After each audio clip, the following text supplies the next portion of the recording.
Hello and welcome to Supersonic Serverless Java on AWS Lambda. My name is Timothy Power and I'm a Principal Solutions Architect here at Amazon Web Services. Andy Jassy, the AWS CEO, has said there's no compression algorithm for experience in reference to the lessons that we've learned over the past decade here at AWS.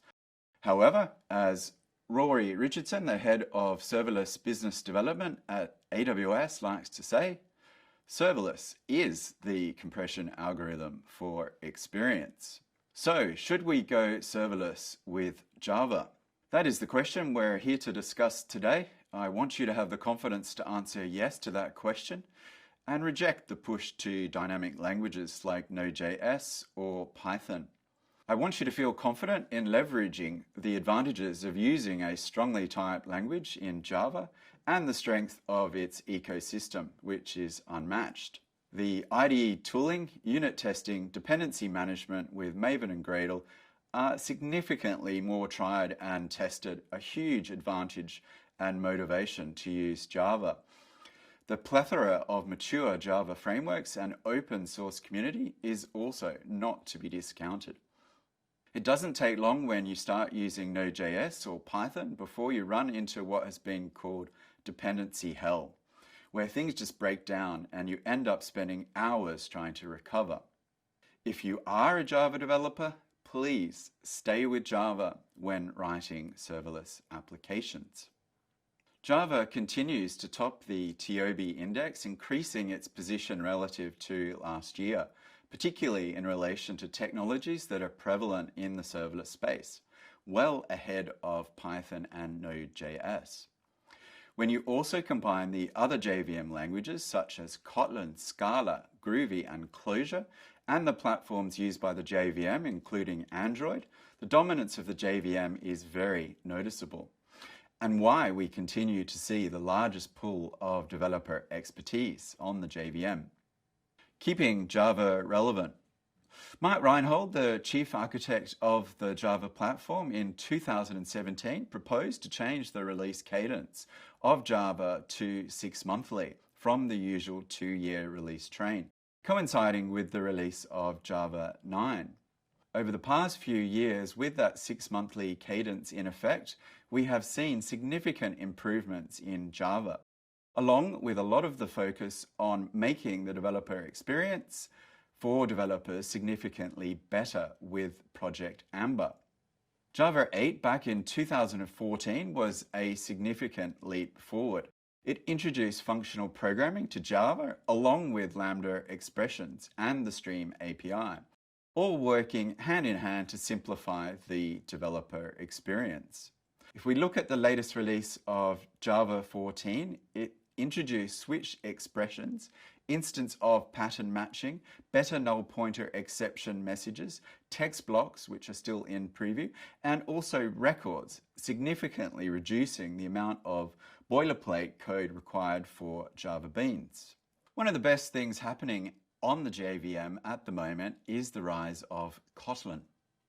Kotlin represents a glimpse into the future of Java. A lot of the enhancements that we are seeing in the Java language are already available now in Kotlin. Kotlin was created by JetBrains in 2011, and a pivotal point in Kotlin's history came in 2017 at Google I/O, where Android development was announced to be Kotlin first. There has been a sharp uptake and interest in Kotlin subsequently. In 2018, Stack Overflow named Kotlin the second most loved language, above Python. If you or your team has not started to explore moving over to Kotlin, I would highly recommend it. Some experiments have shown that a developer can improve their productivity twofold using Kotlin, given the simplification of the language, less code to write, less code to test, and more powerful features. Kotlin brings back the fun to programming on the JVM and is highly interoperable with Java. With JetBrains as the creator, the integration with IntelliJ is first class. And with the click of a button, you can transform your code to Kotlin. Kotlin has been called a better Java than Java. In summary, Java is here to stay and the community is working hard to keep Java relevant. Since Java was introduced 20 plus years ago, we've seen a transformation from monolith applications to modern microservice applications. Now we are in the era of serverless dominance. Therefore, we need to make it work well on AWS Lambda. When I say we, I mean all of us. Let me tell you why. So let's dive deeper and have a look at some of the things that you, as a Java developer, can do to improve the startup time of your code. AWS Lambda cold starts for Java functions can be slow. So what do we mean by a cold start in AWS Lambda? If we have a look at the Lambda function lifecycle, there are activities on the AWS side and on your side where the code is finally invoked. First, the code is downloaded into a container and the container started. The runtime, which in our case is Java, will then be bootstrapped. Finally, our code will be invoked. So there is quite a little bit of time from the point where your code is downloaded and started. If we have a look at this in AWS X-Ray, this can give us the specific details in a timeline to help you understand the problem a little bit better. If you're not familiar with AWS X-Ray, it's a tracing service that AWS offers that can be integrated with your AWS Lambda code. Here we have the simplest of Java applications, a basic hello world. Our test will tell us what the overhead is for truly starting a Java application. Quite simply, we can see here that the time it's taking to download and start the container is approximately 300 milliseconds. This is an activity performed by AWS. Bootstrapping the JVM runtime also takes about 300 milliseconds. Therefore, before your code has started, almost 600 milliseconds of activity has taken place. The Hello World execution takes 384 milliseconds. However, imagine if you had a traditional Java application with hundreds of classes starting. So what can we do to make this better out of the box for real-world Java applications that do have a fair amount of work to do upon startup? First, a Band-Aid. AWS Lambda allocates CPU cycles to a function based on the amount of memory configured. More memory equals higher CPU. Therefore, you can increase the CPU and memory and obtain a faster execution. This may increase the cost of your Lambda function, which is not really what you want to happen. There is, however, an optimal trade-off that needs to take place between the memory size and the cost. Less memory means a greater execution time and therefore incurring extra cost. So it's important to find that equilibrium between the cost that you're paying for the memory and CPU and the amount of time that it takes for your function to run. Let's look at some key tips to what you can do to improve the startup time of your function and focus on things within your control as an application developer. It's recommended that you load required classes during an initialization step, meaning that you leverage static blocks and static variables as much as you can. You may be familiar with the fact that the JVM specification transforms all of the static code into what is termed static initialization. This is important because the static initialization is triggered when your class is loaded by the JVM. When your instance is instantiated, that means it has long before gone through the initialization of that static code. We are shifting startup time to when the class is loaded and not the initialization of your objects, and therefore each Lambda initialization. Try to avoid reflection like the plague.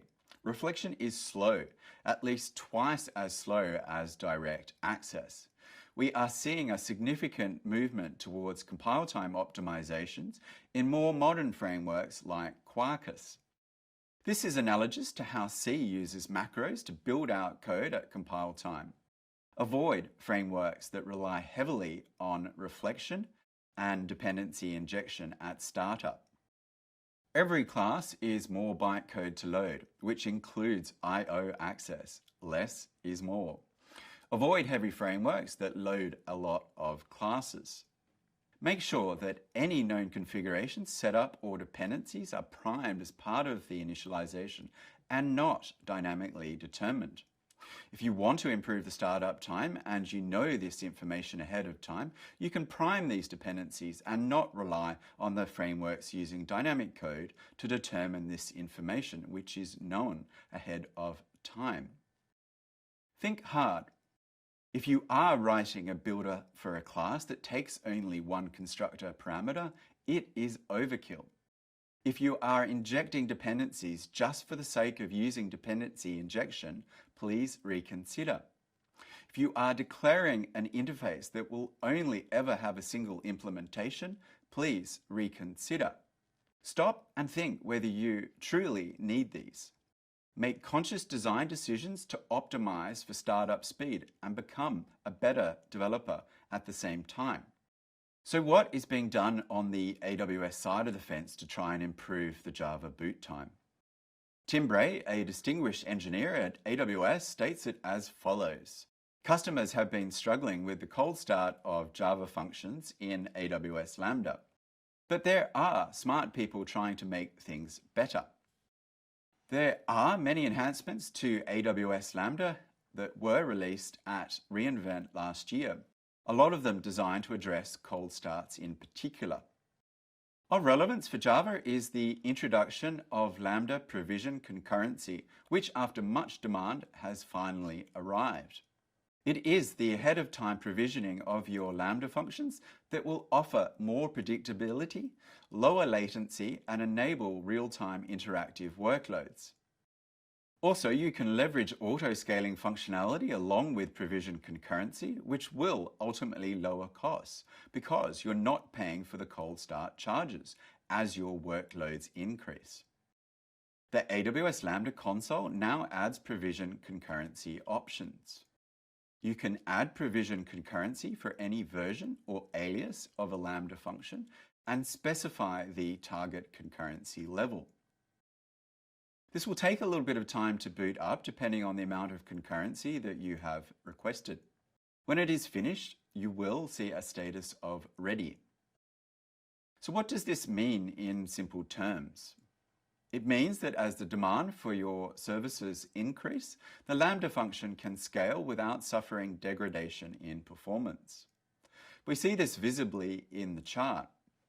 The blue bars highlight that once we hit a certain threshold, that performance quickly starts to degrade because it's having to start up new Lambda functions that are experiencing a cold start before they are operational.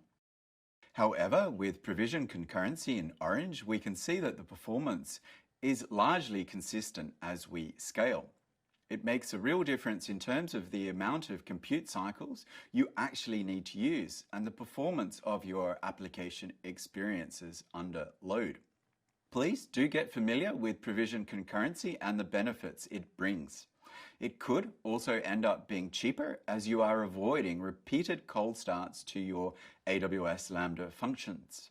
With the pre-initialization of your Lambda functions, your code does not need to experience cold starts. You are shifting that cold start time to a once-off activity when your code is deployed.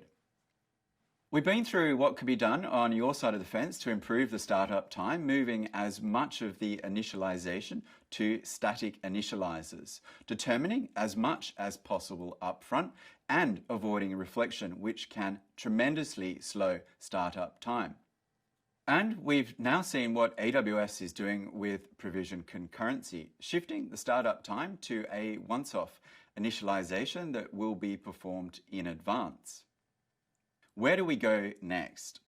The good news is that there is a lot of activity in the Java ecosystem at the moment, and there's a lot of very smart people thinking about the cold start problem. This isn't just relevant to serverless, it's also very relevant to containers, as they need to be able to start very fast. Introducing GraalVM, direct from Oracle Labs. It's the first major innovation in the Java virtual machine for almost 20 years since the introduction of the Sun Hotspot virtual machine after Java 2 at the turn of the century. GraalVM went GA in June 2019 of last year and had been in the works at Oracle Labs for approximately 6 years. One of the reasons it is so significant is that it offers a native image, which allows Java code to be compiled to a native binary. Goodbye, cold starts. It's so significant it has been coined the Go killer. How does it do this? The native image compilation is ahead-of-time compilation. The Java virtual machine uses just-in-time compilation, which is the opposite. The ahead-of-time GraalVM native image examines your compiled classes from Java, Kotlin, or Scala with a static view of the world. That means that no runtime class loading can take place, and everything your application needs must be determined as part of this compilation. It initializes your application to trace all of the reachable code that needs to be included as part of the binary.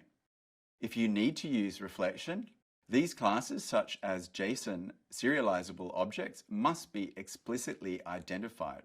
To realize the fast startup, the native binary also includes an image heap with the code pre-initialized for the fast startup. The process is time-intensive, meaning that you would still leverage the Java virtual machine for traditional development and only move to native image for your stable code pipeline. 2 new frameworks have emerged taking advantage of the GraalVM native image, doing a lot of the heavy lifting to make that as seamless as possible. And that's important, as it is an entirely new domain that requires detailed knowledge of the Java virtual machine. Take advantage of the heavy lifting being done by experts in the field.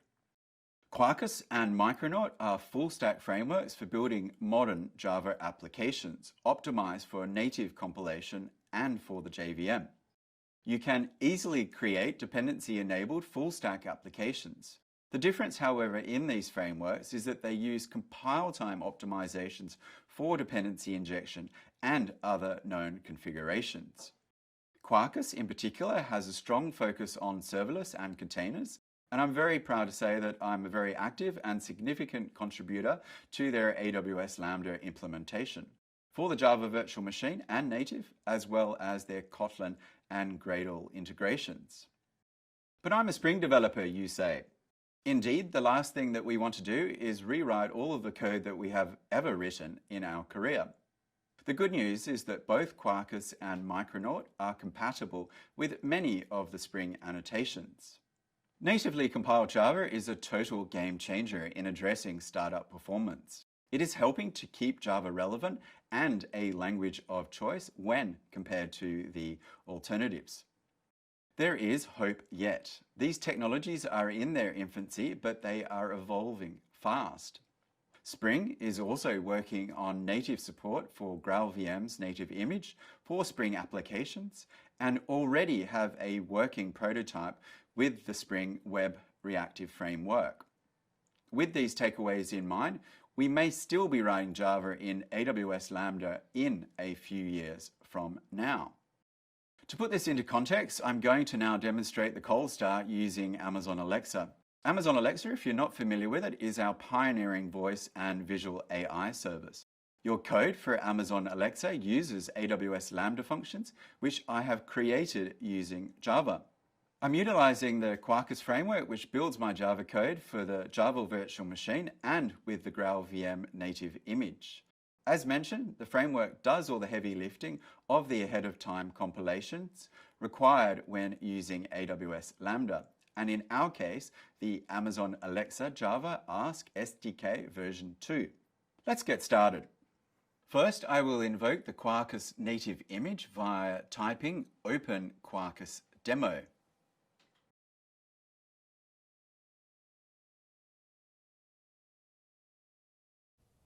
Hello, I am a Quarkus native implementation of AWS Lambda. Did you notice how fast I am? Now let me try this for the Java version. Open slow demo.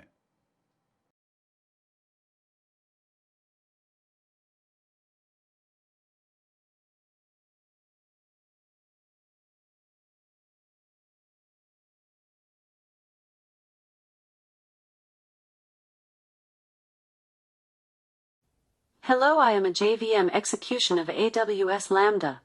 I am very slow to start. A big thanks to Alexa for making it pretty clear who the winner was. The native Quarkus Lambda function was quick to start, as Alexa told us.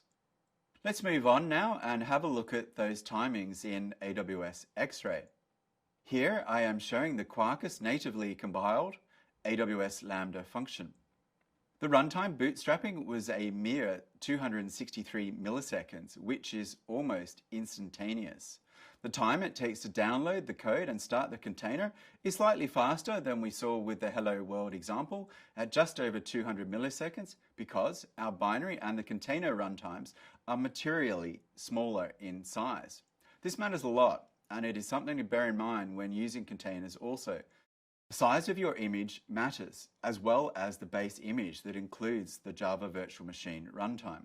The native binary does not need to include the Java Virtual Machine runtime. Moving on to the JVM version. As we saw with Alexa, the JVM version is noticeably slower, and we can see that with AWS X-Ray. The total cold start time was approximately 2 seconds, almost 1.5 seconds more than the native binary. That's not too bad though for a Java application. We are lucky that the Quarkus framework shifts all the optimizations to compile time and avoids reflection. If we were using other frameworks, there would be an increased startup time here, more than 10 seconds. At this point, you're probably thinking, well, what about provision concurrency? What would that look like? So let me ask you, what do you think happens for provision concurrency? You are right if you guess that the highlighted initialization row drops out of the AWS X-Ray timeline.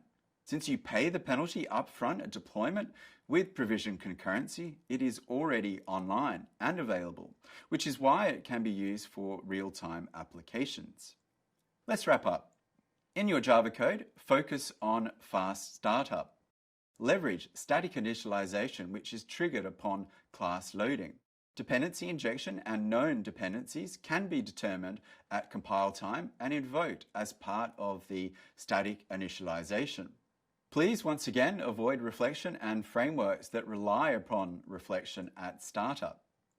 Know that you are responsible for the startup time of your Java code. It doesn't have to be slow. Take advantage of provision concurrency, shift the initialization time to a deployment activity. When you balance the runtime cost of repeated cold starts, this can work out to be a cheaper option. Don't ignore it. Frameworks have evolved. Oracle has introduced GraalVM native image compilation. Use leading frameworks like Quarkus that make the native image compilation seamless for AWS Lambda and also works with Amazon Alexa. Take advantage of experts in the field forging ahead with these exciting developments. Last but not least, use Java, Kotlin or Scala as languages of choice in your serverless journey. Enjoy and embrace Java Virtual Machine languages with your serverless journey on AWS. A huge thank you for your time today. I hope you've enjoyed the session and learned something along the way. Please do reach out if you are interested in some of these new developments and want to know more.